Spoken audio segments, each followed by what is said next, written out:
بسم اللہ الرحمن الرحیم۔ آج صدر مملکت جناب عارف علوی کی جانب سے ایک ٹویٹ جاری کی گئی جس میں انہوں نے آرمی ایکٹ اور آفیشل سیکرٹ ایکٹ میں ترامیم کے حوالے سے جو قانون سازی ہونی تھی اس پر اپنے خیالات کا اظہار کیا اور یہ کہا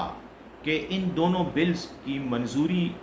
سے وہ متفق نہیں ہیں، اور جب یہ بلز ان کے سامنے پیش کیے گئے تو انہوں نے ان سے اتفاق نہیں کیا۔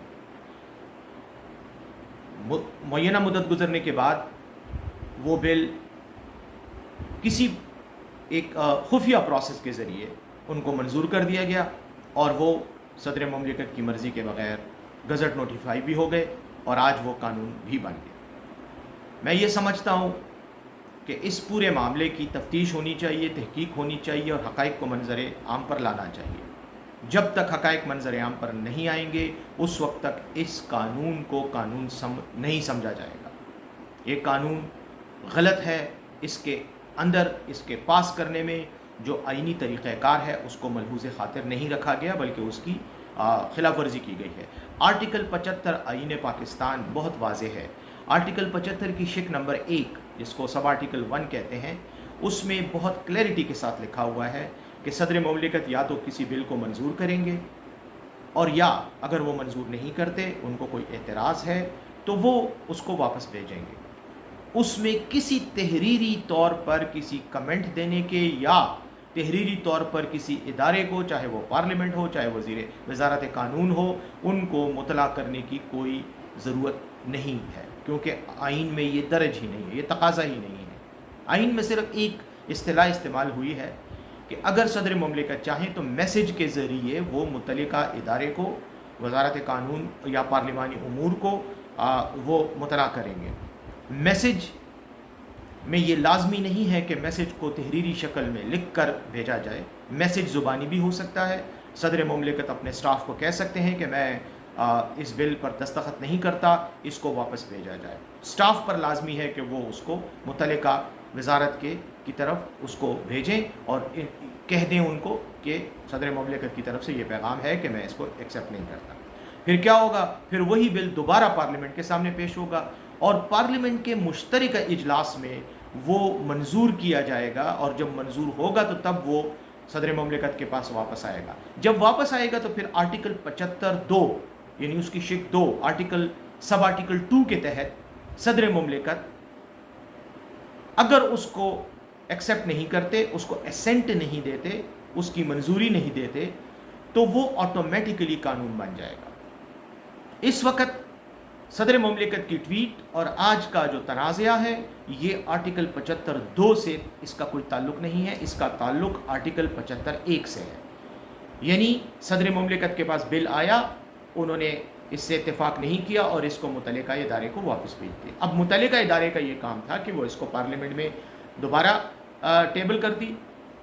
وہاں سے اس کو دوبارہ پاس کرایا جاتا، پھر آٹومیٹیکلی صدر مملکت کے پاس آتا اور اگر وہ منظوری نہ دیتے تو یہ پاس ہو جاتا۔ یہاں پر ایسا کچھ نہیں کیا گیا۔ یہاں پر آرٹیکل 75(1) کے تحت ہی جب صدر نے اس سے اتفاق نہ کرتے ہوئے واپس بھیجنے کا کہا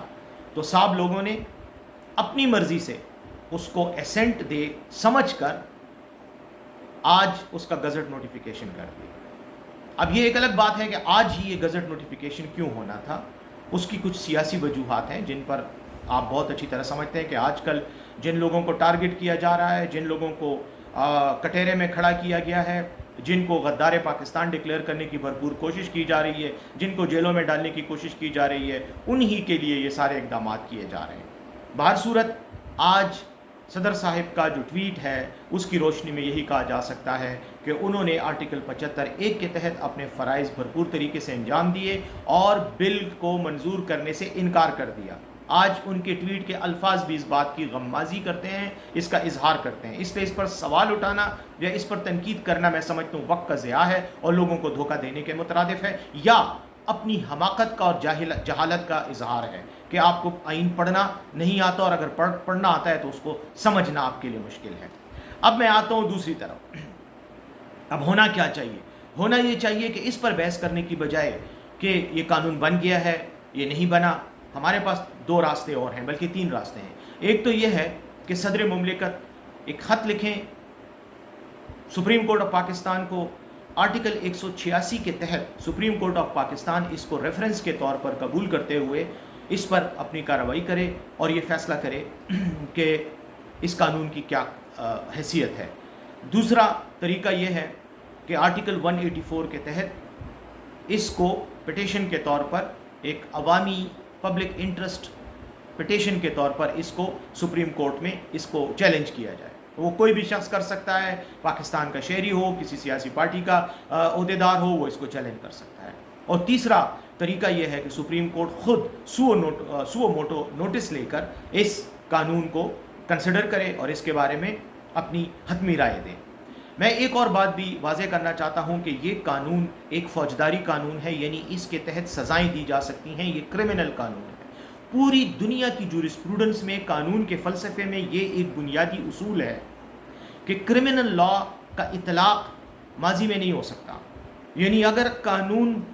پہلے ہے جس میں کوئی چیز جرم نہیں ہے، کوئی حرکت جرم نہیں ہے، آج قانون بنتا ہے تو آپ کو آج کے قانون کے تحت کل والے فعل کے تحت کے الزام میں نہ آپ کو گرفتار کیا جا سکتا ہے اور نہ آپ پر مقدمہ قائم کیا جا سکتا ہے۔ 1923 کا آفیشل سیکرٹ ایکٹ جس کے تحت سائفر کا مقدمہ چلایا جائے گا، اور آرمی ایکٹ کا اطلاق اب آج کے بعد اگر بالفرض محال ہم یہ سمجھتے ہیں، ہم یہ فرض کر لیتے ہیں کہ یہ قانون ہے، تو بھی اس قانون کے تحت مقدمات وہی درج ہوں گے، انہی لوگوں کے خلاف کارروائی ہوگی جو آج کے بعد اس فعل کے مرتکب ہوں گے، جو